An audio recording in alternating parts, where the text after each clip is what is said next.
હું દીપાલી ઠક્કર આજના વિડીયોમાં વેક્યુમ ક્લીનરનો રસપ્રદ ઇતિહાસ વિશે જણાવું છું. વેક્યુમ ક્લીનર ખૂબ જ ઝડપથી હવા ખેંચી ઝીણામાં ઝીણા રજકણો લઈને સફાઈ કરે છે.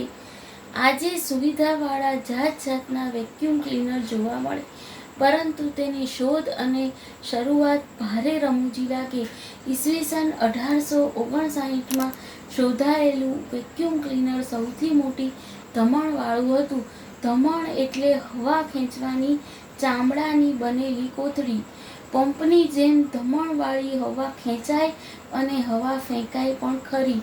વેક્યુમ ક્લીનરની ધમણ ચલાવવા 2 માણસની જરૂર પડતી.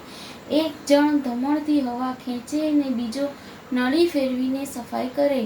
બ્રિટનના હર્બર્ટ બૂથે પેટ્રોલ વચ્ચે ચાલતું વેક્યુમ ક્લીનર બનાવેલું.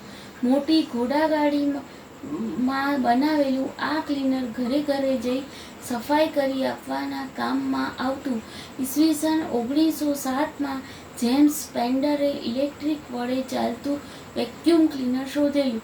તે ઘણું મોટું અને ઘોંઘાટ કરતું હતું. નવાઈની વાત એ છે કે આ વેક્યુમ ક્લીનર પણ લોકપ્રિય હતા અને તેનો બહોળો ઉપયોગ થતો. ઈસવીસન 1959માં જેમ્સ ડાયસને સાયક્લોન નામનું વેક્યુમ ક્લીનર શોધેલું. તે વાવાઝોડાની ઝડપથી હવા ખેંચી સફાઈ કરે. આજે ઉપયોગી થતા વેક્યુમ ક્લીનર પણ ઝડપથી હવા ખેંચે છે.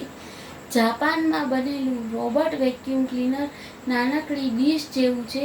તે ઘરમાં આપમેળે ચારે તરફ ફરીને અવાજ કર્યા વિના ખૂણે ખૂણેથી સફાઈ કરે છે. બસ, થેન્ક યુ.